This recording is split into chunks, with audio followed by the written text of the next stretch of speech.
Welcome, everyone, to UCLA's Center for Middle East Development and to this very timely and important discussion that we are devoting today to Lebanon and Hezbollah. My name is Steve Zipperstein.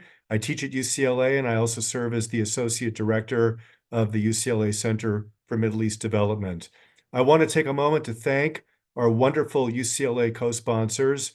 First, the Yunus and Soraya Nazarian Center for Israel Studies at UCLA, and also my home department, where I am proud to teach in the UCLA Luskin School of Public Affairs, Department of Public Policy. We have an incredible panel for you today. Three experts from Lebanon. I want to, on behalf of UCLA and CMED, thank them, given everything else going on in Lebanon right now, for these three experts to take time to be with us is just remarkable, and we're very, very grateful to them. I've asked each of our three panelists to give 10 minutes of opening commentary, after which, about 30 minutes from now, we will begin with the Q&A. So as they're talking, please think about your questions. Please put them in the Q&A box at the bottom of the screen, and we'll try to get to as many of your questions as possible. Our first distinguished panelist is Dr. Joseph Baout, who is the director of the Institute for Public Policy and International Affairs at the American University of Beirut. He's an associate professor of political studies there as well. Previously, Dr. Baout was a professor of Middle East politics at Sciences Po in Paris. He was a researcher at the Carnegie Endowment Middle East Program in Washington, D.C., and a consultant for the French Ministry of Foreign Affairs. Dr. Baout, please open your camera, unmute yourself, and you have 10 minutes. Thank you so much for being with us. Thank you, and good evening and good morning in California, where you are, Steve. And thank you very much for you and CMED for putting up this webinar and for inviting me. I'm very flattered and very honored. I'll try to stick to the 10 minutes, and I would say that given the situation and where we are today, very modestly, I would have more questions than answers, and I will try to list these three or four questions that I have, and they will probably try to shape what I will say in the rest of the discussion later on. The first question to address our issue tonight is how to exactly assess the extent of damage that Hezbollah has been suffering so far. I'm talking here on two levels. Of course, the operational military level, security level, and then the political level. We know that the party has taken huge blows. Its lines of communication are probably damaged.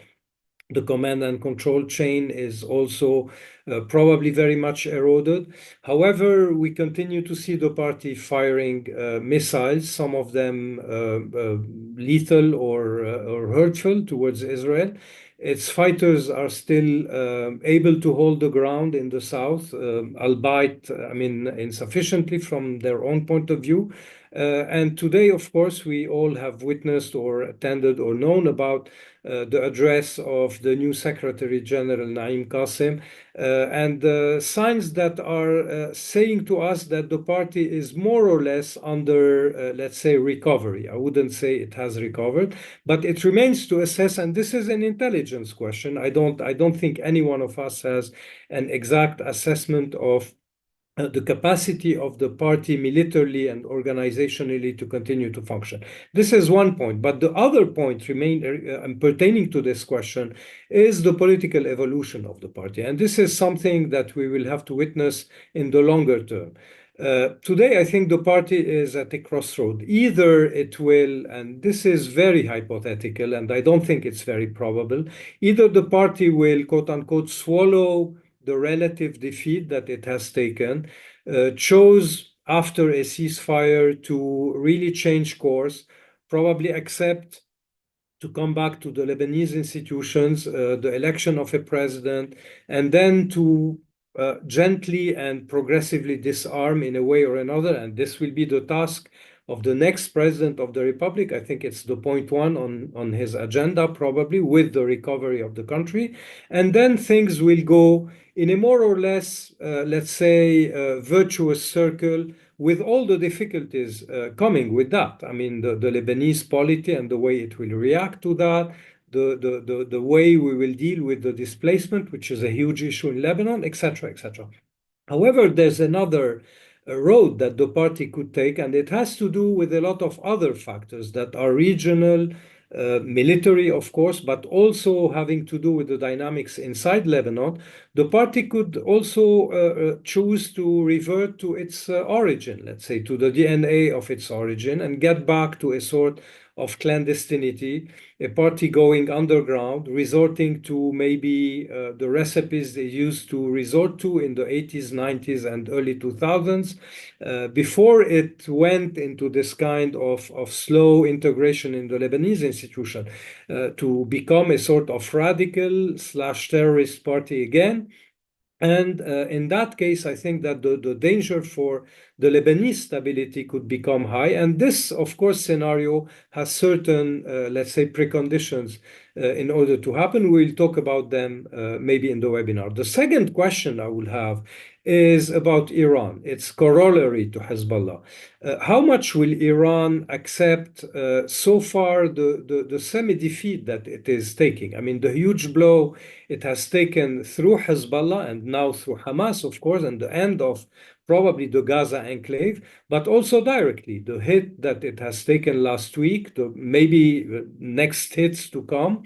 Will Iran accept to start compromising? Of course, it has to do with the next president of the republic in the U.S. I mean, the next U.S. administration, but also with the choices that Iran will make internally, or on the contrary, it will choose to wage this uphill battle again and go back reconstructing its proxies in Lebanon, of course, and it has to do with Hezbollah, but also elsewhere, and re-injecting the resources that it has injected over the 4 decades now in building this what Tehran itself calls the strategic depth, and its own network of, let's say, of proxies in the region.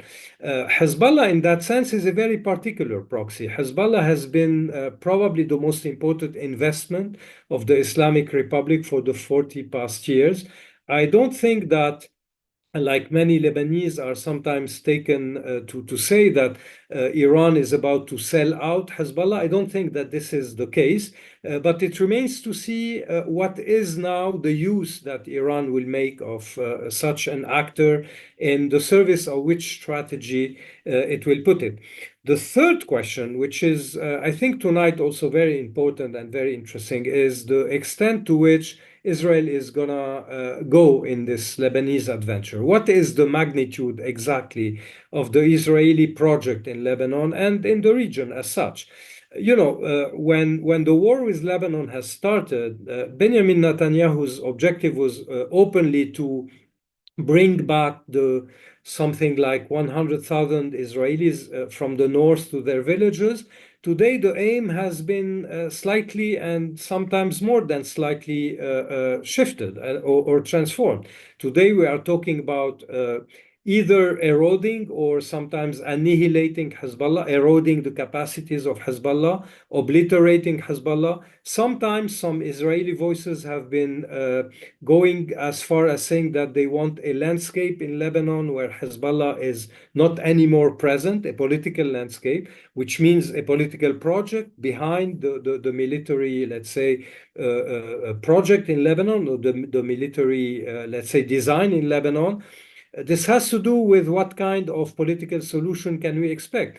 Will Netanyahu be satisfied with a 1701 or a 1701 plus? Does he want more than that? That he wants, like in 82, to reach a situation where you have a peace treaty with Lebanon? These are the questions that also are opened on the Israeli front. Last but not least, the question is an American question. So far, I mean, whatever our assessment of Washington's policy has been, we can say that there was a sort of permissivity given to the Israeli, let's say, operation in Lebanon. with some limits, but they are more operational and more granular and tactical than they are strategic. I think that Washington is today widely sharing the objectives of Netanyahu of at least eroding and seriously weakening Hezbollah, maybe of seeing Hezbollah out of the political landscape in the country. But there is a limit. I think the limit is regional. It has to do with Iran, and it mainly has to do with the next administration in Washington. So I think that the coming week and the coming weeks will answer this question, and we'll have to see at what point let's say the dynamics of Washington and the dynamics of Netanyahu himself will converge or, on the contrary, diverge. These are the questions that I have. I will leave aside some points that probably we will discuss, like the role of the Lebanese army, the role of other components in the country. But these, I think, are the questions that widely tonight shape my understanding of things and the way this very awful situation can unfold in the coming future. Okay, that was fantastic, Joe. Thank you so much. And I do hope we've already had a couple of great questions come up in the Q&A. Thank you to the audience. I do hope that we will be able to address the items that you just mentioned, the Lebanese army, their role going forward, as well as what do the Lebanese people want for their future. So hopefully we can get to that in further discussion. Let me move now to our second very distinguished speaker joining us today. I'm very, very pleased to introduce Lori Hatayan, who is an oil and gas policy and geopolitics expert. She currently serves as a political consultant with various reformist political groups in Lebanon. She has several publications and is a regular commentator on issues related to oil and gas in Lebanon and the East Mediterranean area. She hosts the Energy Espresso podcast, the Road to COP or COP28 webinar series produced by her organization. And she also, in her spare time, I suppose, teaches a course on the geopolitics of oil and gas in the East Mediterranean. Lori, thank you so much for being with us today. The floor is yours for 10 minutes. Thank you, Steve, for the invitation, and thank you all for attending. Let me focus a bit on the internal and domestic dynamics and the impact of what has been happening for the past year, and looking a bit forward on what's the way out of what we are going through. So basically, as we all know, Hezbollah is facing an existential threat with this. Everything that it had built at least since 2006, which is the last war with Israel, has been destroyed. We are seeing that its military leadership has been destroyed, killed, eliminated. And we've seen that the infrastructure it built, all sorts of infrastructure, military or civilian infrastructure, is being hit. It has been hit and is being hit. So the loss is the big loss. But at the same time, what we are witnessing, it's like Hezbollah is not acknowledging defeat. On the contrary, all the discourse that is being published, stated by the whoever is left from the leadership of Hezbollah or the partisans of Hezbollah, it's all like a discourse of victory, and victory being if and on the field it is they make success, it's a victory. Whatever limited success it is, now, like if they fire one rocket out of like compared to what they used to fire, it is a victory. If there are like their military killed or people or their fighters dying, this is a victory for them, because this is martyrdom. So however you turn it, for them it's a victory, and they would not acknowledge defeat. Same goes for the constituency, that the partisans and those who are supporting Hezbollah as well not acknowledging defeat. And this is very important to understand for the psychic and the dynamics, internal dynamics of Lebanon. What does it mean? And for people to understand what it means. So basically, because if Hezbollah accepts defeat, that means that could be the end of a political project that they had, which is linked to the Iranian agenda in the region. And therefore, that could mean the end of that project, and they wouldn't bear it, and Iran wouldn't want to accept it, because the Iranian project in the region hasn't achieved its goals yet. And therefore, it is difficult for Hezbollah to accept the defeat and to accept the defeat. The second point, so it's a political issue. The second point, more important, I guess, for me, it's like the partisans and the constituency, especially the Shia constituency, for them, the defeat means a social defeat inside the fabric of Lebanon. It means that the privileges that they got because of the support they got from Hezbollah and the strong military presence of Hezbollah has given privileges inside the country for the Shia community that had already old grievance in the politics of Lebanon. So for them, they would lose that. And this is an important element to understand about that social fabric of the country and how the identity politics has an implication. So therefore, not acknowledging defeat for Hezbollah means that they will still be able to impose their will and their conditions on the internal dynamics. And especially now where we are, like everyone is talking about the next day, and everyone is talking about who the next president is.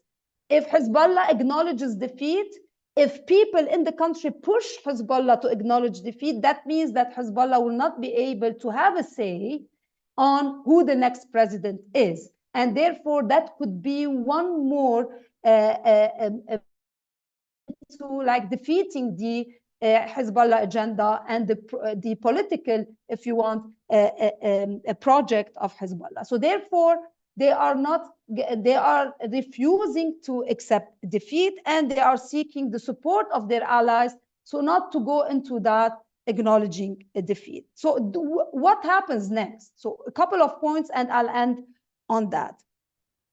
Definitely because now everyone is talking about D-Day, it could be, I don't think it will be before 5 November. It could be by January. What does that mean? First of all, there is a short-term concern, which is about the internal peace and security in the country. You have displaced people that have come from the southern areas. You have displaced people that are coming from the suburbs of Beirut. You have displaced people now from the Bekaa. All of these people are coming into other regions. And even if the people from the other regions want to welcome the internally displaced, they are afraid of being targeted. So even if willingly you want to accept these people as your fellow citizens into your houses, into your regions, there is a big fear because the military targets are being targeted, the Hezbollah military targets, and they don't know who is who. From all the people that had died, we the Lebanese, we don't know who is who, these are military or not. So there is a big fear inside the other, if you want, the citizens. And at the same time, there are some other that are really resenting what has happened because they feel that this is a decision that has been taken by Hezbollah to take us into war, and therefore they should pay the price for it. So this internal peace needs to be really preserved so that we don't end. This is the short term. On the longer term, definitely the work should be on creating that country that is like for all and where all citizens are equal. And this is a long-term project. 2 points, and I'll stop there. Ceasefire and 1701. Everyone is talking about the 1701. And Amos Hochstein was in town saying that 1701, okay, but the implementation is more important. And what does that mean for the implementation? So for the ceasefire and for the implementation, that means that you would need a president. So short term is to have a president with a cabinet that is able to manage the crisis and able to go to negotiations with Israel on the borders, to define the borders. So what Amos had started before 7 October of 2023. This is the short term. Longer term is for the government of Lebanon, for the political parties of Lebanon to future relations between Lebanon and Israel, Lebanon and Syria, Lebanon and Iran, because that will be very important to understand where the future of Hezbollah is going to be inside the Lebanese politics. The final point, the short term again, is the reconstruction and the reform that is needed. Reconstruction, again, we are taking it for granted, the reconstruction, but don't forget that the assumption of Israel is that Hezbollah has been building underground fortifications in the southern regions, in southern suburbs of Beirut. So the reconstruction will become a political issue, and it's not an economic issue. So that is something that we need to really think of it. Reforms are really needed so that there is economic not growth even, like just like to go back on your feet. Reforms are needed, and the reforms are things that had been needed before 2023, before October 23. The long term of that is like to think about the future of the country, the economic future of the country, which is like the integration within the region. If we are going to, I think we may have lost Lori there. She had a little bit of trouble with her Wi-Fi connection, so hopefully she can restore that quickly. I want to thank Lori for her super important and interesting remarks.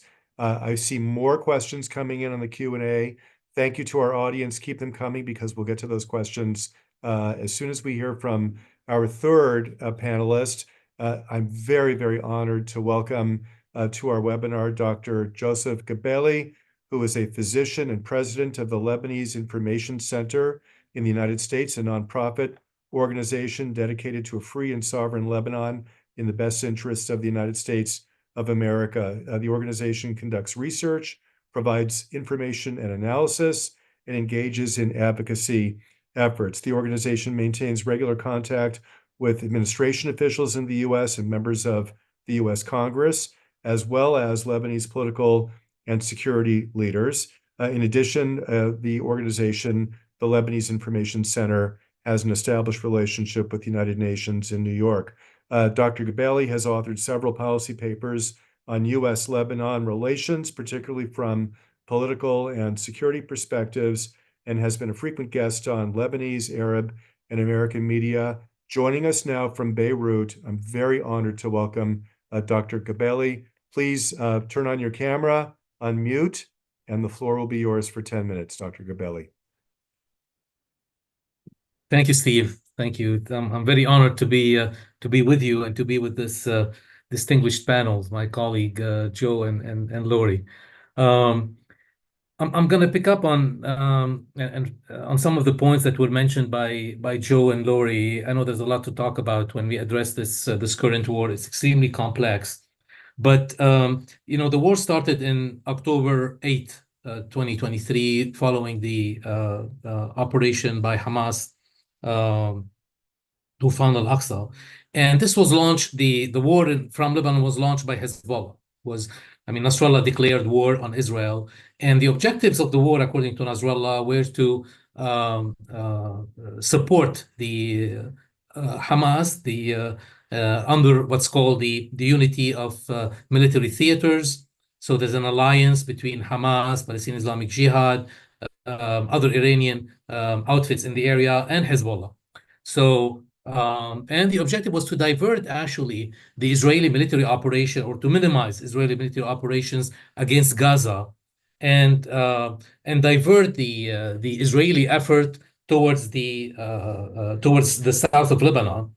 At the same time, Nasrallah has repeatedly said that there's now a new reality where there is a balance of strength, of military strength between Lebanon and Israel, when he's talking about Hezbollah specifically, because of the number of missiles, rockets, etc. And that they will be also resisting any Israeli intervention in Lebanon. Now, of course, if we look at the results today of this whole rhetoric by Hezbollah, things have been disastrous obviously for Hezbollah itself, with the death of Nasrallah himself and the majority of the leadership. There's maybe one left in the old leadership of the of the Hezbollah structure, whether the military or the political one. And secondly, some people say 70, other people say 80% of Hezbollah's capabilities, missiles capabilities, etc., have been destroyed. Plus, we see that on the civilian side, I mean, the death toll on the Lebanese side is by, at the end of last week was about 2,600 deaths compared to 30 on the Israeli side.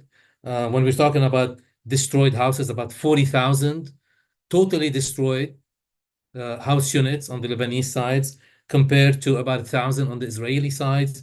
And I can go on and on to describe the huge difference between the damage being done to Lebanon compared to the ones done in Israel. And like Lori said, 1.2 million displaced, like almost all the Shia population displaced in Lebanon. And living in miserable conditions, honestly. So the whole objectives that were described by Hezbollah regarding this operation are really being laughed at this point and being ridiculized by most Lebanese even. So that's when it comes to the status of the war itself. But the question remains, which is not very clear to us, is what is the Israeli endgame and what is Iranian endgame? I mean, the Israelis have spoken about different objectives, even as of today. I mean, Yoav Gallant says that, we launched this ground operation on October 1st, and they were able to penetrate several areas in the south, which is also a new thing, and even capture Hezbollah elements, destroying Hezbollah tunnels, etc. So, and he feels that this could be the end of the objectives of this operation at this time. We hear different things from Netanyahu, that there could be a change in the whole Middle East. Ben-Gvir also has said something different regarding the objectives of Israel regarding Lebanon. The Iranians have sent different messages. I mean, on one hand, it's like, yeah, we want to talk, we don't want to expand the war, etc. But then, on the other hand, they sent already 3 emissaries within 3 weeks to Lebanon. The last one was here today, saying that no, the war in Lebanon has to be linked to Gaza. You cannot have a ceasefire without a ceasefire in Gaza. And they've been pressuring, Nabih Berri, who's now the interlocutor for Hezbollah with the international community and others, saying that there should be no progress on any political front before there's a ceasefire. So, and we don't know at the end, honestly, what Iran's objectives are when it comes to Lebanon. Do they want to continue the war ad infinitum? So that's always this question. And the challenges now, especially when talking about the displaced, is that some of them have come to areas that are not areas controlled by Hezbollah previously, with weapons, armed, and creating some sort of a protection to the so-called displaced. There have been clashes almost on a daily basis.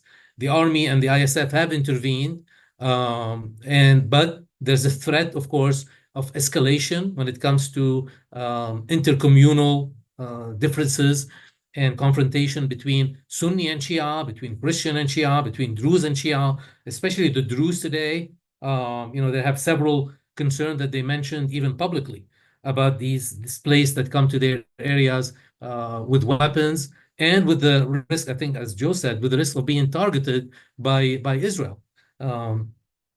Now, the final point I want to make, and then of course there's we can leave it to questions and answers, is what is the U.S. policy so far? Because I've been following this very closely in communication with some of the U.S. officials. I mean, the U.S. originally, when this war started, they were very clear by saying this is a war between Israel and Gaza, between Israel and Hamas, and we don't want to expand the war. And there have been several messages sent to the Lebanese and of course to Hezbollah through Nabih Berri and others that, don't try and provoke Israel. Now, there are other emissaries also, dignitaries from France, from UK, etc., saying the same things to the Lebanese. Of course, the Lebanese government have no control over Hezbollah, so that's why, and even the Prime Minister said it publicly and openly. So the U.S. has failed so part in preventing the escalation from the Lebanese side. But now Amos Hochstein is offering a deal that based on 1701. He's been very cautious in describing the details of that deal. And the last conversation, again, we had with the U.S. administration as of 2 days ago was that we are waiting to hear back from the Israelis, and then we're going to go back to Nabih Berri and see what the Hezbollah/Iranian response is. We have some ideas of what the Israelis would want. Of course, they want to secure their borders. They want the return of the displaced safely and for the long term. They want to prevent the continuous transfer of weapons from Iran into Lebanon, and they want to totally disband the missiles and rocket launching pads and capabilities of Hezbollah. Now, that sometimes is concern for the Lebanese because that might leave some of the Hezbollah militia who has threatened Lebanese before, killed Lebanese, attacked Lebanese, etc., imposed their wills on other communities. Some of it might be left intact, but and here I want to end with the possible outcomes of how this could end. One, of course, this could be a full implementation of 1701, which includes, by the way, a path to disband all militias based on the Taif Accord, not just an agreement on the border. The other outcome could be just a temporary truce, like what happened, over the last 20 years or so. So we could have a temporary truce, and then we can have another war in a few months, or we could have a prolongation and expansion of the war, even regionally speaking, especially depending on what the Iranian calculus is and what Israel's objectives ultimately are. We do need, and here I want to echo what Lori says, we do need on the Lebanese side a new government. I mean, the ones who are in charge now of the Lebanese, political decision-making, officially speaking, the official interlocutors were elected years ago and by a majority controlled by Hezbollah. And they don't represent today the Lebanese people. Most of the polls that have been done, we've seen them done by the Arab Barometer, by Lebanon Statistics, even some polls done online and others have shown that almost 80% of the Lebanese do not want war, which means they do not appreciate what Hezbollah has been doing. But we have to take into consideration an unfortunate fact is that still 70 to 80% of the Shia community still supports Hezbollah, which could be an obstacle to the path towards disarming the militia, since it's empowering that community.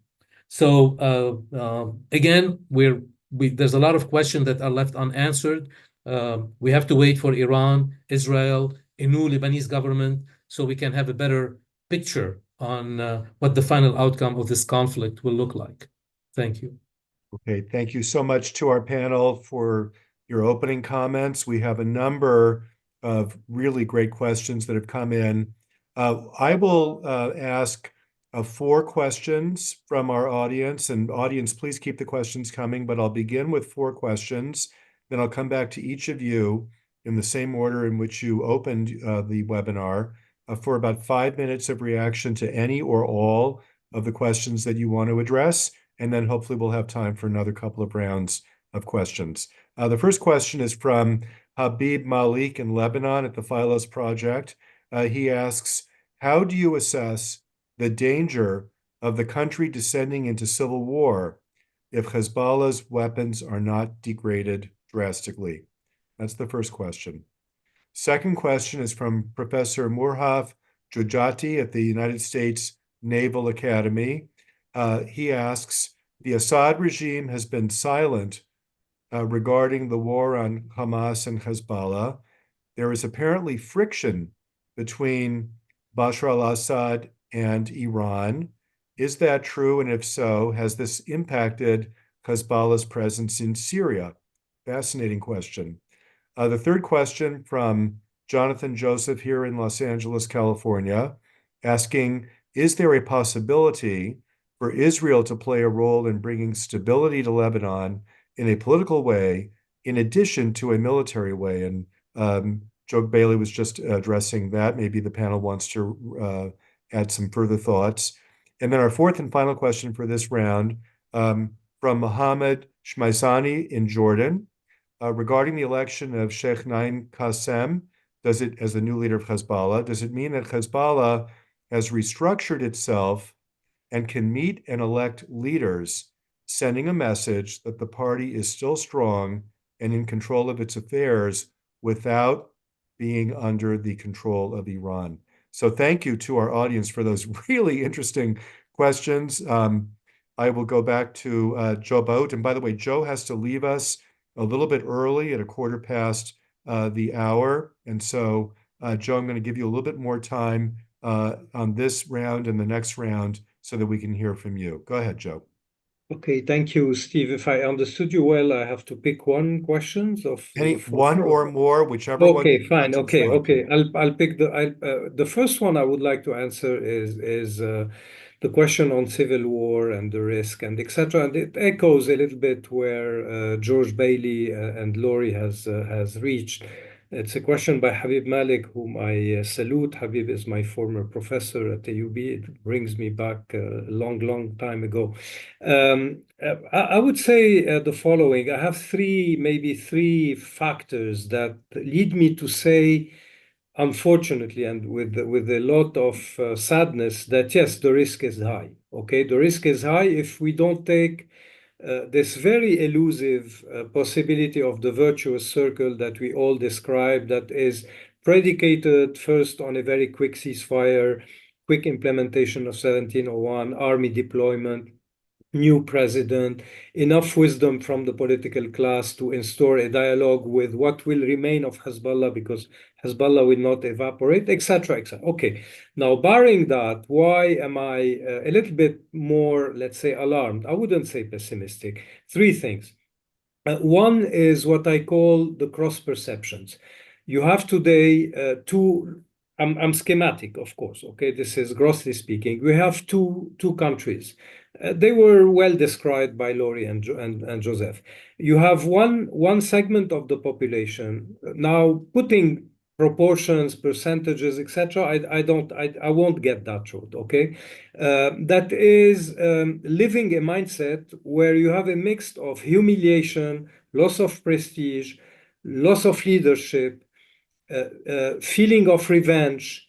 However defeated they are, enough powerful and fierce internally in a way that they can control and keep their grip on, let's say, strategic segments of the country. And you have another population that is, excuse if my terms are insufficient, my English is not always very rich, but that is more or less cheerful, happy about what's happening, taking revenge in what's happening, because of course they have a grudge with Hezbollah and its actions over the past decades, and this is maybe the most important thing, that are maybe over-reading or going too fast in reading the defeat of Hezbollah, and that could be tempted in saying, okay, the beast is now on the ground, let me finish it off. Okay, this is the first psychological factor. The second factor, exactly what was said, but I would add some ingredients, which is a concrete, very sociological factor.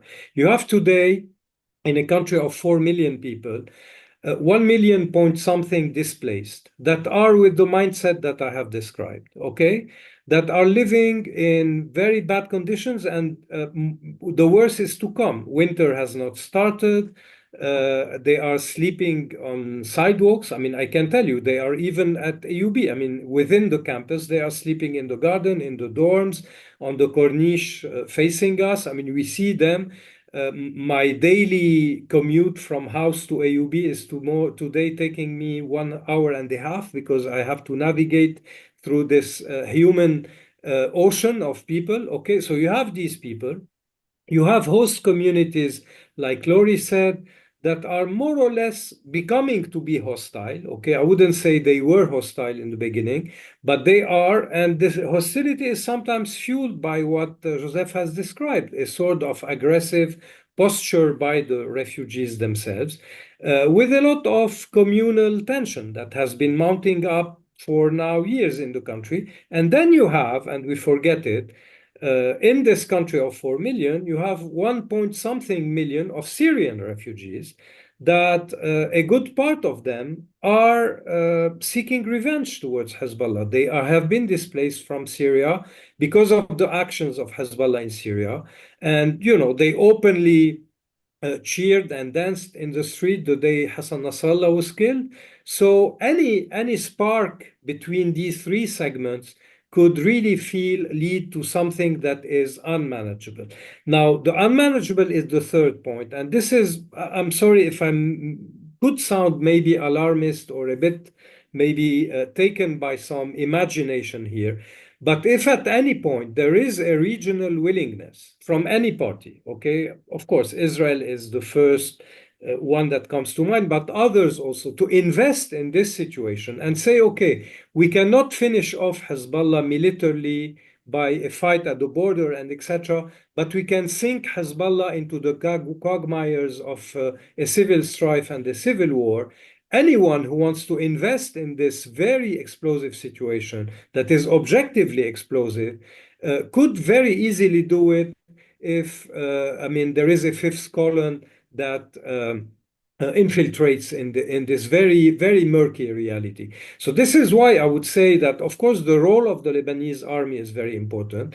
Second, the factor, I mean, the rapidity, the speediness with which return will be operated towards the south. And this has to do with ceasefire, but also with reconstruction of the villages in the south. And here I have to say that what Israel is doing today is very, very, very, let's say, lethal for the future. The fact of willingly destroying entire villages towards today in the south in order to create a sort of not only buffer zone, but a no man's land in the real sense of the term, with no human being able to live there, is rendering the return very difficult, on top of the cost of the reconstruction that has been estimated today, and the war has not been ended yet, to something like $12 billion, which is a huge amount for a country that is already collapsed financially and economically. So I think that the pressure cooker, the fact that even if the war stops tonight, Steve, at the border, the pressure cooker inside is enough heated and, let's say, at a level that could, yes, lead us to think that if not civil war, but at least civil unrest is behind the door. I'm sorry to be so pessimistic. Very quickly, if you allow me, Yes. to answer my good friend Murhaf Jouaijati on Syria. Murhaf, I think that you are completely right, but it's more than that. The Syrian posture towards the war in Gaza and then in Lebanon is more than enigmatic. You know better than me that there has been an astounding silence by the Assad regime towards the war in Gaza and now in Lebanon, with some frictions and, yes, some, let's say, moves by the Syrian regime against Hezbollah that are a little bit puzzling. I would say two or three things. First of all, we know now for a fact, and I'm not disclosing any secret, that on early October, the Syrian regime has received very friendly and strong advice from Moscow and from the UAE also, telling Assad, look, stay away of this mess. This is not your business. You have no dog in this fight. Don't get into that. And if things go well, I don't know which kind of well it is, you will be rewarded by normalization that is going on, etc., etc. Lately, this posture has become a little bit different. Israel has become more nervous towards the Syrian regime because it has not been able to curtail, let's say, the lines of refurbishing of Hezbollah and the support to Hezbollah and etc. Because also Assad is not controlling completely his political, let's say, landscape, and also because he's playing on contradictions. So there has been, if you recall, a series of military, let's say, messages by Israel to the Syrian regime, the last of which was the air raid on the villa of Maher al-Assad in the vicinity of Damascus, sending a clear message that, okay, it's your last chance now to distance yourself from Iran. If you don't do it, you will follow the footsteps of Nasrallah and the likes. I think that Assad is now very much cornered. He doesn't have leeway. He knows that if he moves 1 inch away from Iran, he could have the fate of Ali Abdullah Saleh in Yemen being killed. So he is now very nervous, trying to appeal to his Russian friends for them to talk to the Emiratis, to talk to the Israelis, and etc. I think it's a hopeless game for him. And yes, there will be probably movement in Syria. And I think that, and this is another issue, but I'm opening another topic for another webinar one day. Syria is becoming again a hotspot. And we will witness probably some movement there. And I think that the margin of maneuver of the regime is increasingly narrow towards this entire issue, if the war drags on, of course. I will stop there. Thanks. Thank you so much. Lori, over to you for your commentary on the questions. Yes, so a couple of points. I guess, like to start again with this idea of not acknowledging defeat, on the contrary, like portraying some sort of a victory. This is where the announcement of Naim Qassem becoming the next leader of Hezbollah is, like to say that yes, we still can function, we still can appoint political appointees, or even like when he said, he and others said that even like in the military, there were like military appointees to continue the fight. So that's part of that normalcy. At the same time, I think because it was important to have a figure that would give some, if you want, like to put back Iran, to send back Iran to Tehran, because Iran, once there was the vacuum in Hezbollah's leadership, Iran had to come in and be on the front, and this wasn't like very well welcomed. Even our prime minister, that is usually very diplomatic, that doesn't like confrontation, had to come forward and say that please stop your statements, or stop saying that you are ready to negotiate on behalf of Lebanon, or that. So they needed to have another person that would be the facade for Iran and send back Iran to Tehran. So that's part of it. At the same time, I do believe that it's because, yes, Hezbollah has put a lot of pressure on the Speaker of the Parliament, saying that this is our big brother and he speaks on our behalf. But I'm not sure that Speaker Berri would want to be speaking 100% on their behalf. At the end of the day, yes, the duality between Hezbollah and Amal movement, which the Speaker of the Parliament is the lead of. Yes, there was this Shia duality in the identity politics that we have in Lebanon, but at this stage, I believe that Speaker Berri wants to play more of the role of the person that is negotiating on behalf of Lebanon and not on behalf of Hezbollah. So they needed to have Naim Qassem to come in, and Naim Qassem had been the deputy of the Secretary General. So normally that, yeah, okay, so the deputy, since we know that even Hashim Safieddin, who was supposed to be the natural leader and successor of Nasrallah, had been killed as well. So that's part of it. But one other point that I really want to stress here, definitely I do agree with Joe on the internal pressure that exists.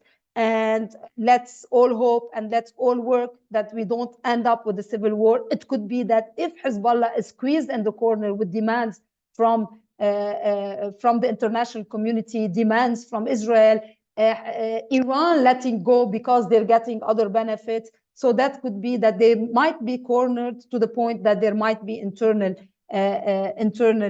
fights that could go into a sort of civil war. So let's hope that is not going to be the case, and let's hope that the internal forces will really play their role in maintaining stability in the region, but in the country. One thing that I feel a missed opportunity for the reformist parties and those who were like against the structure that was created, at least if you want, since 2005, which is like at the end of the occupation of the Syrian the Syrian occupation. There was Hezbollah with its agenda. There were the traditional political parties with their agenda, and there was a reformist agenda. But then the traditional parties, most of them, to be fair to George Bailey, the traditional political parties with Hezbollah, they went into this complicity And they created what was like created state capture with weak institutions, all of that. At the same time, there were like people fighting for a better structured politics in the country.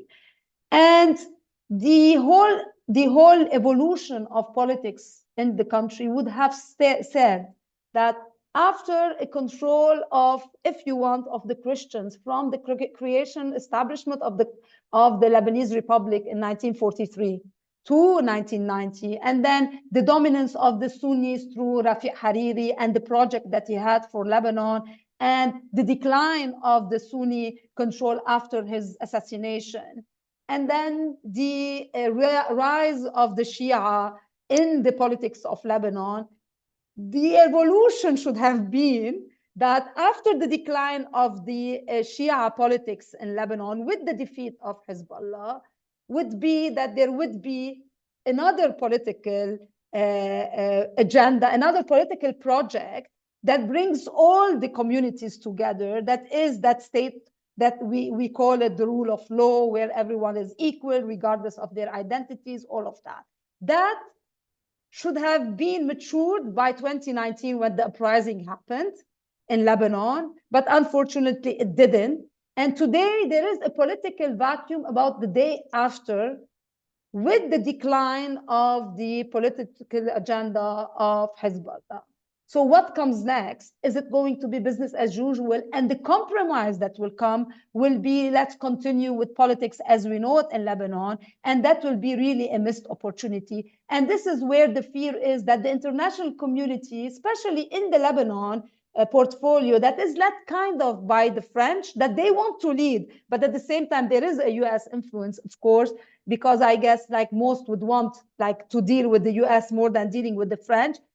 There is a sense from the French, at least, that, yeah, let's keep the status quo, as we say, the status quo. Let's not shake the boat, and let's keep Hezbollah where it is, etc., and not talk much about the future of Hezbollah, where it is more of a political entity than being a military wing with the political affiliation. So that, again, it's a missed opportunity for creating something that is viable for all the Lebanese, so that we don't end up with these clans where every community is going and finding rescue or finding relief in their, if you want, like Hezbollah or others, etc. And a very, very important point is, like, again, for us internally to remind ourselves that the Hezbollah's defeat doesn't mean it's a defeat of a whole community, which is the Shia community.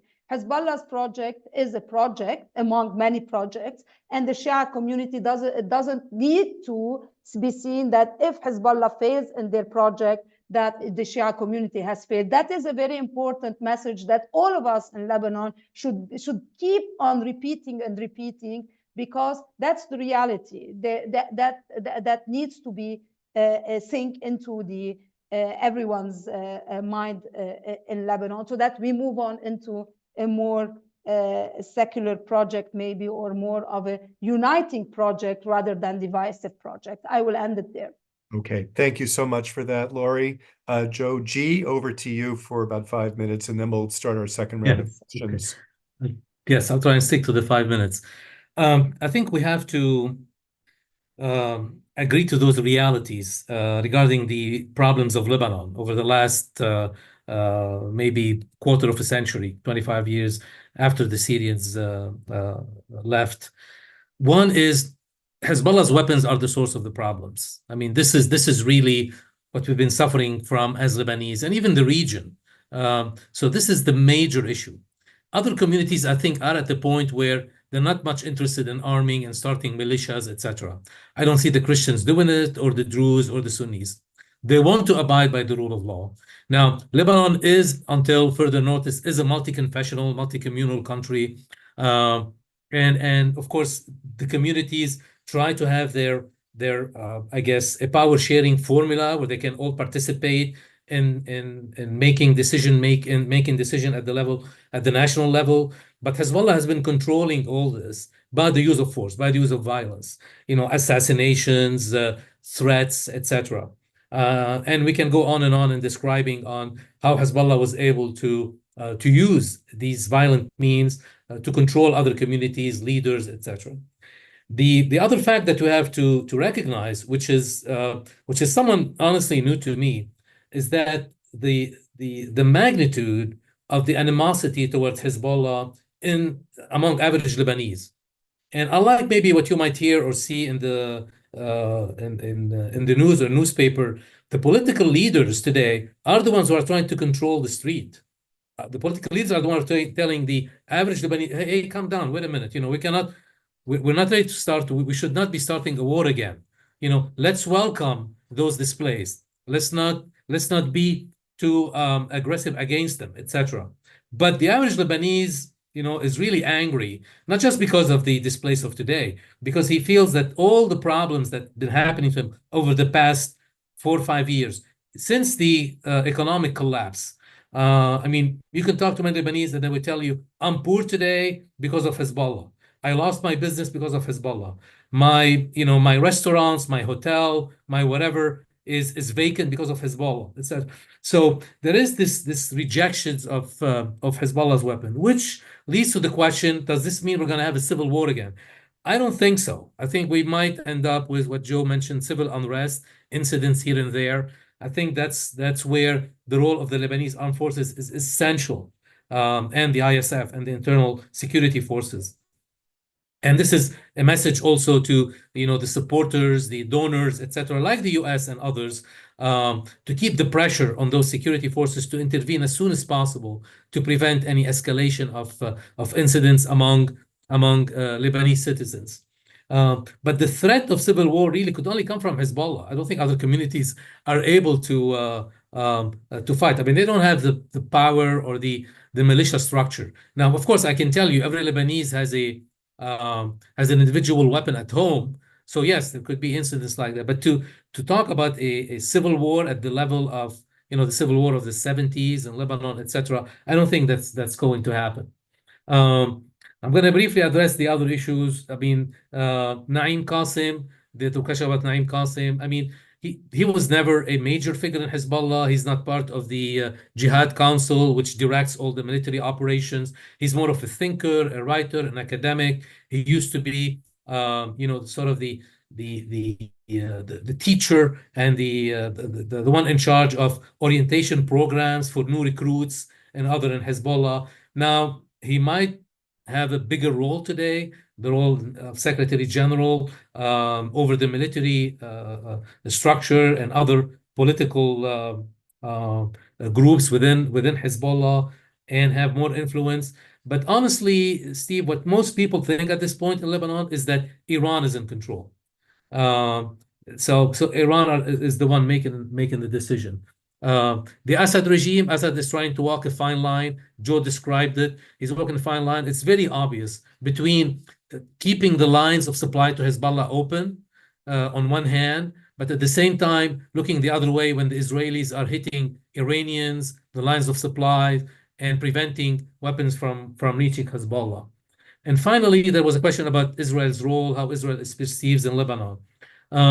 Israel is not perceived very well in Lebanon. Some people talk about the 1982, the alliance with the Lebanese forces at the time, etc. That doesn't exist anymore. The Christians overall, including the Lebanese forces, felt betrayed because of the War of the Mountains, where they felt the Israelis let the Druze take over and gave more support to the enemies of the LF, and all contacts were cut back in 1986 between the LF and the and Israel. And then, of course, the Shia, who were at some point welcoming the Israeli invasion because they wanted to get rid of the Palestinians, and 60% almost of the South Lebanese army, the ally of Israel, were Shia, but not anymore. The Shia now feel they're in total,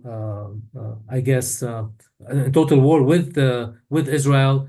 The Druze, I don't think Walid Jumblat can afford to, although we know that Druze community in Israel is sympathetic to the government and they participate in the war, but I don't think Jumblat can afford to show any any good relations with Israel. And finally, the Sunnis were never friendly with the Israeli. They're always more supportive of the Palestinian cause. So now, I mean, the fact on the ground is that yes, maybe what Israel is doing today can benefit Lebanon at some point, but it's not because the Lebanese want it to be this way. It's because that's the reality on the ground. Okay. Thank you to our panel for incredible comments. Professor Spiegel, our director, just wrote to me and said, we have to write this up. We have to publish this. So I'll be in contact with each of you separately about maybe turning some of this into a publication if you're comfortable. We do have more questions from our audience, terrific questions, which I'll get to right now.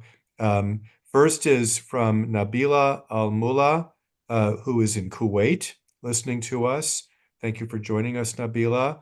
Nabila asks, can and will the Lebanese army maintain law and order given the somewhat defiant speech today that we heard from Naim Qassem? And second, again from Nabila, will the United States be assertive in shoring up Lebanon's territorial integrity, supporting UNIFIL, and even supporting UNRWA in Lebanon? The next question, so that's the first one. The next one for this round is from my dear friend and colleague, Maura Resnick, the executive director of the UCLA Nazarian Center for Israel Studies, one of our co-sponsors for this webinar today. Maura asks, are there other non-Hezbollah Shia leaders, you've talked about Barry, of course, who can represent this sector of the population in Lebanon? Next question from Martin Klepner, also at UCLA. Before any progress can be made in the Lebanon-Israel relationship, there is the question of who represents and makes decisions for Lebanon. Joe G just referred to this. Is it Hezbollah, Iran, or the government of Lebanon? It would seem that this question must be resolved first in order to have a unified approach and prevent others from trying to sabotage the process. And I will now exercise the prerogative that I have as the moderator to ask my own question. We have a little election coming up here in America next Tuesday, in case you haven't heard. Let's imagine that whoever is elected, Trump or Harris, invites the three of you to the Oval Office next January for a 15-minute meeting. And the new president asks each of you, what are the 1, 2, or 3 most important policy recommendations that each of you would make to my administration regarding Lebanon? I would like to hear from each of you about that. Not that I would ever be president, but I would love to hear your policy recommendations. You know that UCLA CMED is always very focused on that. Okay, Joe, you need to leave in about 10 minutes. I'm going to give the floor to you first, and then we'll go to Lori and Joe G, and we'll wrap up our webinar at the end. Go ahead. Good. Thank you, Steve. I'll take the question about the army. The very short answer is yes, the army can play this role of keeping order and maybe making us avoid civil strife, civil war, etc. However, it is under certain conditions. Of course, first of all, I think that now, and especially tonight, I'm seeing the news and what's happening on the front of negotiations.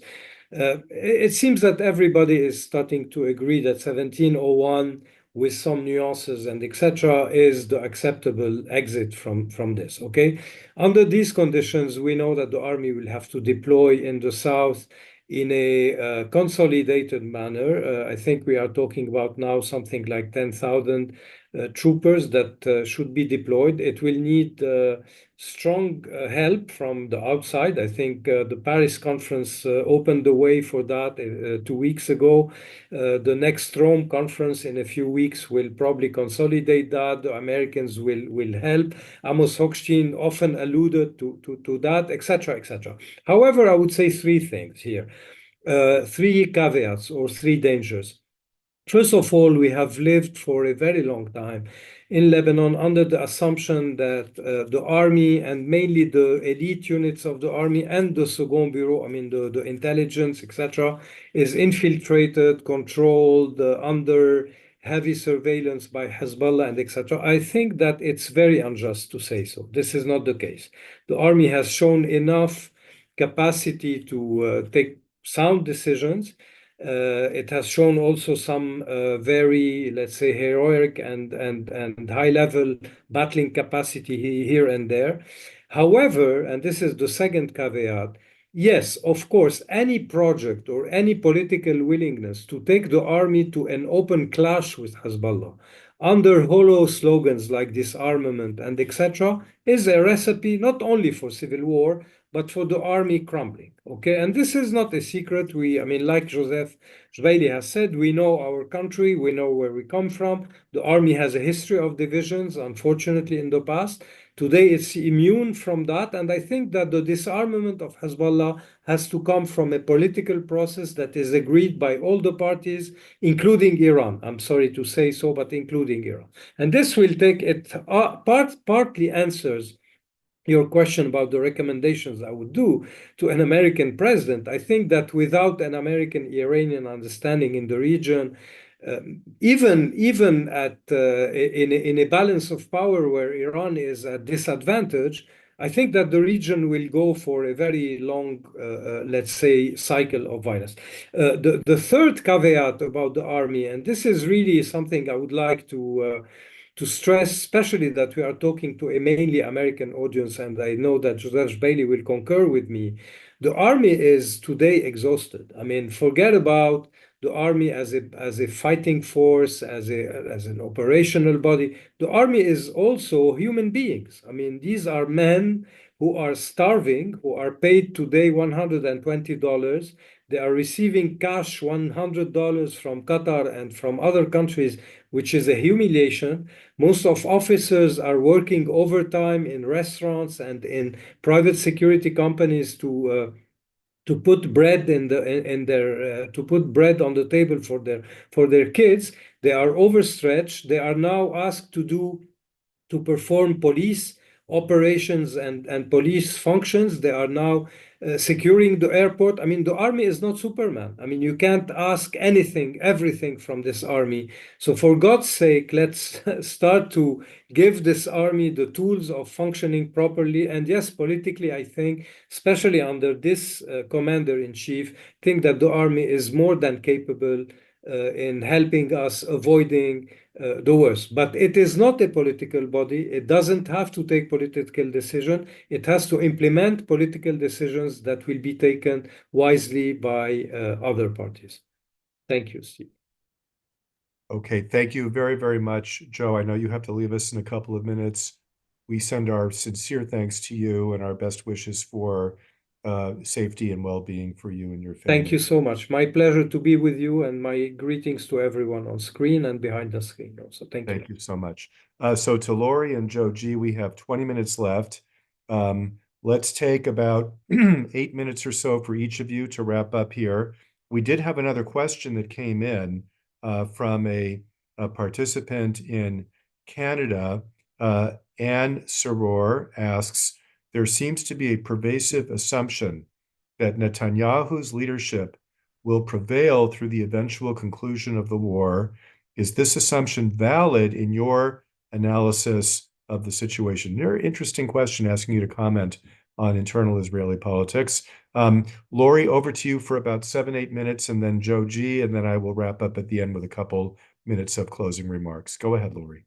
Thank you. So maybe I'll start with the Shia representation, because I was the one saying that Hezbollah and Hezbollah's defeat doesn't mean the Shia defeat in Lebanon. So there are dissident voices against Hezbollah and even against the Amal movement, which is led by the Speaker of Parliament, because they feel that one had been weakening the institutions of Lebanon because they had the project, which is the Iranian project of creating these proxies to fight a war on behalf of Iran and not necessarily a war that is in favor of Lebanon, and the other had been criticized because they had weakened the institutions in a way through corruption and state capture.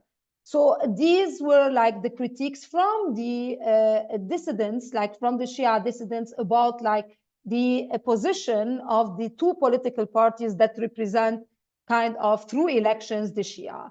And there were voices very critical, like Luqman Slim, who was very critical, and to Hezbollah especially, and they had a different vision for the Shia in Lebanon, which is a vision that is integrated into the Lebanese fabric, and to get over the old grievances and saying that we were always second-class citizens and we don't want to continue with that, etc. And he had been killed. Yes, of course, in a country where there is no accountability, for now we don't know who killed him, but all the directions, all the signs lead to Hezbollah being like the one that has caused his assassination. There are other voices in the country today, and there were other voices that had run for elections, for parliamentary elections. They couldn't make it through, but there are voices, and there are voices that are outside it. But even besides that, again, linking what Hezbollah is doing to this notion of dignity of the Shia community, this is where it's creating that even if you are not 100% with Hezbollah and what is doing, and there were a lot of Lebanese from the Shia community saying that I don't agree with Hezbollah's internal politics, but when it comes to Israel, that I am with Hezbollah because they are fighting for our own security and our own dignity in the south. So today it's very interesting what's happening, and this is what I would say in that Oval Office if I'm invited. First of all, like, okay, so you need to understand what on the other side they're saying and what excuses they're giving for the situation. One, Iran is saying that I am supporting these resistant movements that want from one side a Palestinian state, from the other side they want to secure their sovereignty. Right, okay, so perfect. So I guess like the first thing is like to give the Palestinians their state, right? And the worst that will come is like after everything that has happened, that the destruction, that we end up in a situation where it's not clear what to do, what will happen to the Palestinians. They do deserve a Palestinian state, whatever that state is. So for me, the first recommendation is for whoever the president is to really work with the regional powers in the region and with Israel definitely, and with the Palestinians, of course, to give them a state where it is a state that will live in peace side by side to the Israelis and to the rest. This is one. The second, for Hezbollah, it is saying that, and this is what everyone is saying, they're saying that Hezbollah is there. Forget about that regional agenda and the Iranian link. When it comes to Lebanon, they say that we exist because we want to protect Lebanon from Israel. Perfect. Okay then. So what's the status between Lebanon and Israel? We do want to understand, like, what is the position? Like, why do we fear an attack from the Israelis?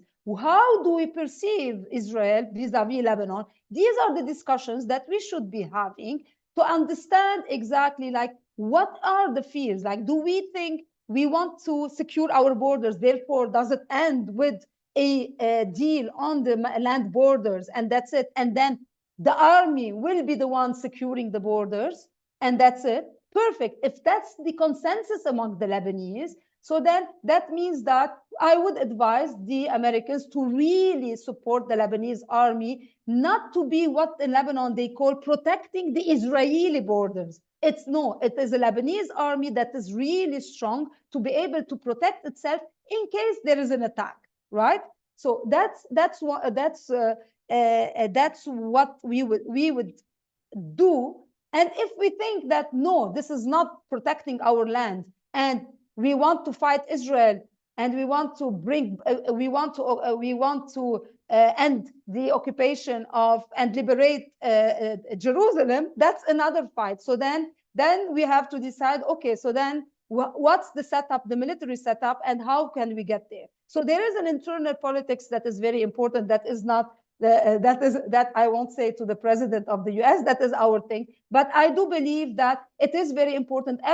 Like when you hear what is being said in Lebanon, when you talk about disarming Hezbollah, they say that, okay, but who is going to defend us against Israel? So then it goes back to what is the status quo between Lebanon and Israel? What's the future between these countries, and how to secure that Lebanon is out of harm from the Israelis? And especially today, when you have a very right-wing government in Israel, when you have people like Smotrich, like Ben Gvir, saying things and they giving statements like Lebanon is part of Israel, or whatever, or the land of Israel goes from I don't know where to I don't know where, all of that is really helping the narrative of Hezbollah and helping the narrative of Iran, and that's not doing good for the Lebanese, who are saying that only the Lebanese army is the right army, is the one to protect. So therefore, it's not continue to support the army the way it is being done. It needs to be really for the Lebanese to feel that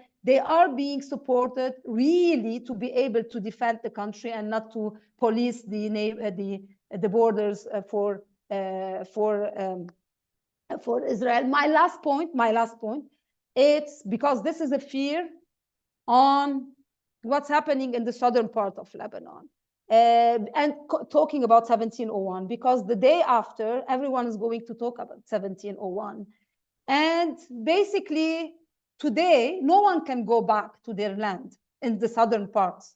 So like that 1701, part of it that was like withdrawal of Hezbollah from the borders, already de facto is happening because all the villages are destroyed. But the fear for me, again, is about that the day after, when people would want to go back to their villages. They cannot keep on staying. Is the southern part of Lebanon going to be another Gaza, meaning that there will be a blockade, meaning that Israel will want to know what are the equipments that are going there for reconstruction? Are they going to be allowed to enter all the elements for the reconstruction or not? Is there going to be a ban of who enters, who doesn't enter?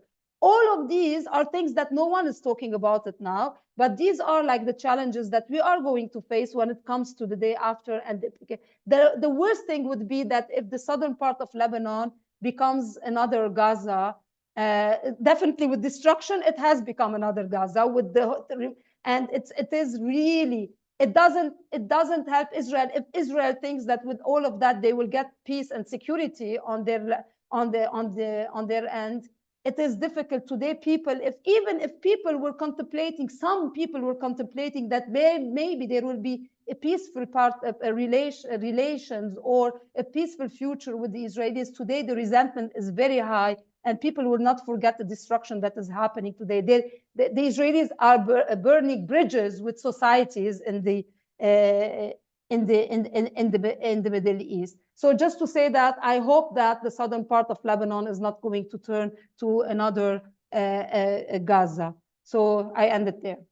Thank you, Lori, so much for being part of our panel today and for your really important commentary. Joe, I'm going to give you, let me just check the time here. I'm going to give you 7 minutes. I'm going to hold you to it. Go ahead. Thanks. Okay.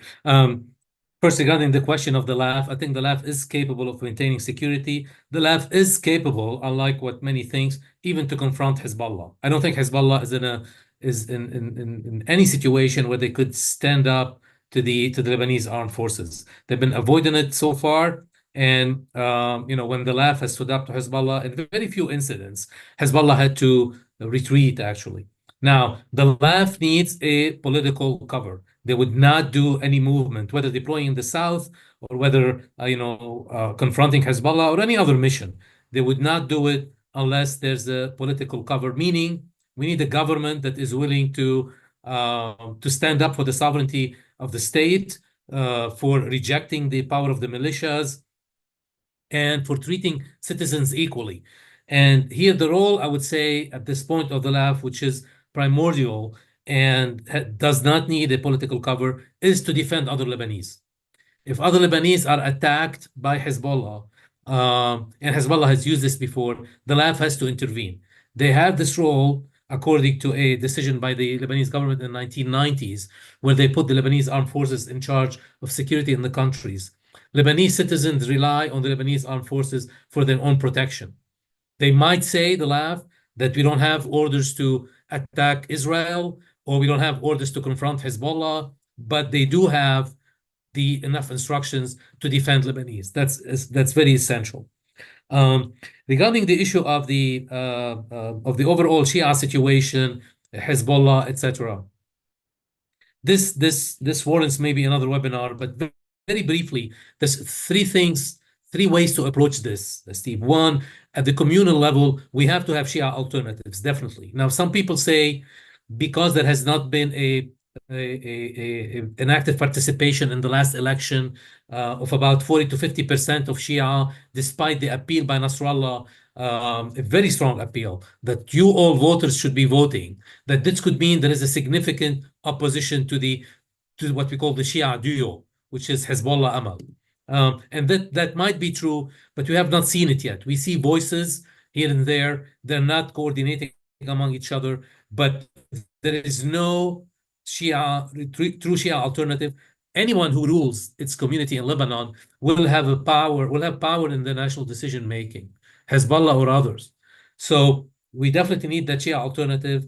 They have to come together. They have to show that they're willing to, not maybe starting by confronting Hezbollah, saying that, we want the state to have its own authority. We want to be treated equally among all citizens, et cetera. And then progressively, they could start maybe challenge over the Shia community. Secondly, we need, as I said earlier, we need at the national level, we need a Lebanese political caste that's not subservient to Hezbollah, not a mafia militia government, a government that is truly sovereigntist and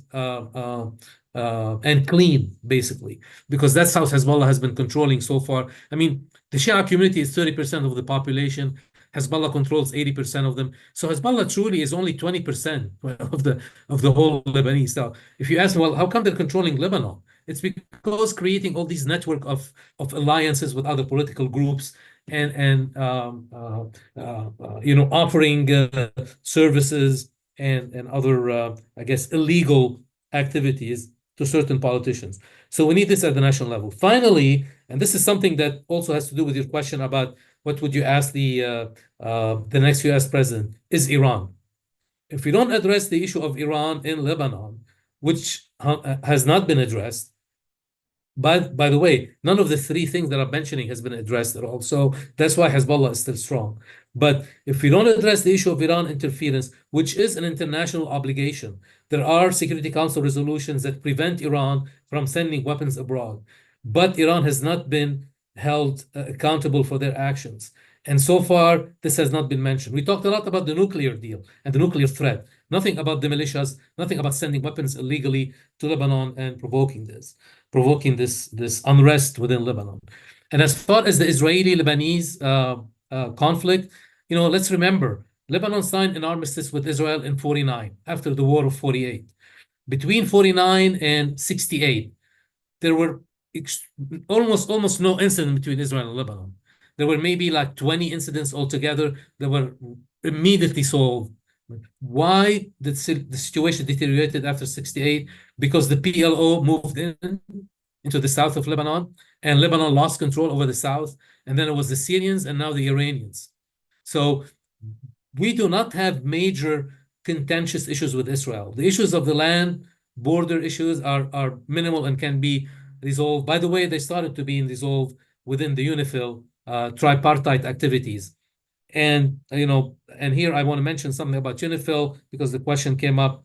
Honestly, UNIFIL has been, I hate to say it, has been useless over the past. I mean, there's $500+ million spent on them every year. But if you ask me, how effective were they in preventing any war, any conflict, any presence of armed elements in the south, etc.? Not much. I mean, the only role they play, and we have to recognize that, is to be the sort of mediator between Israel and Lebanon when there are incidents and doing these tripartite moving. But you don't need 10,000 soldiers to do that. So the last thing I want to mention about, Lori alluded to that, what I would add to the next U.S. president and about U.S. policy is focus on a two-state solution. Focus on solving the Palestinian problem, because that would diffuse a lot of tension in the Middle East, and that would remove the whole Iranian factors in the region. And within Lebanon, coordinate, work with what I would call the true allies of the US, the people that are clean, that are sovereigntists, that are not beholden to Hezbollah. These people exist, and now they are the majority, or at least they represent the majority of the Lebanese people. So instead of dealing with the status quo, which is again the mafia militia caste ruling the country, you have people in the opposition, you have people in parliament you can deal with.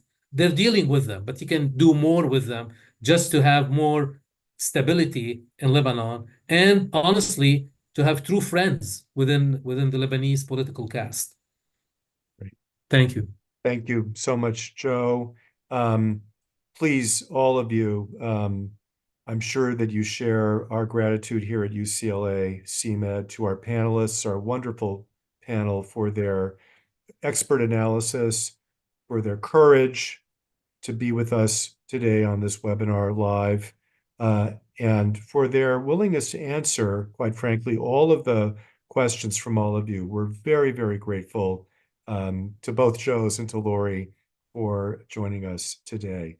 I also want to express once again my gratitude to our wonderful UCLA co-sponsors, the Nazarian Center for Israel Studies and the Department of Public Policy in the Luskin School of Public Affairs. I want to thank our incredible CMed staff, Salome Mohajer, Emily Pistol, and Laura Lee, who worked so hard to put this webinar together to make it run so smoothly. Please join us, and you can see it up on the screen now, for our next and final webinar of the current academic period, November the 12th, where we will focus on the outcome. Hopefully we'll know the outcome of the election by November the 12th. If not, we may need to reschedule this, but we want to talk about on November the 12th, the new US president and the impact of the new incoming administration on the Middle East, North Africa region. We'll have a couple of very, very high-level experts from Washington, D.C. and New York to talk about that. You can see there that the QR code is available if you want to register for the webinar now. Finally, for those of you who would like to join our mailing list and to subscribe, it's free of charge, just to be kept informed of our activities at the UCLA Center for Middle East Development. Feel free to send us an email, cmed@international.ucla.edu, cmed@international.ucla.edu. You see there on the screen the website where our email address is also available. And with that, let me wish all of you safety, peace, prosperity for you and your families. Thank you for joining us, and we will see you again in the very near future. Bye-bye, everyone.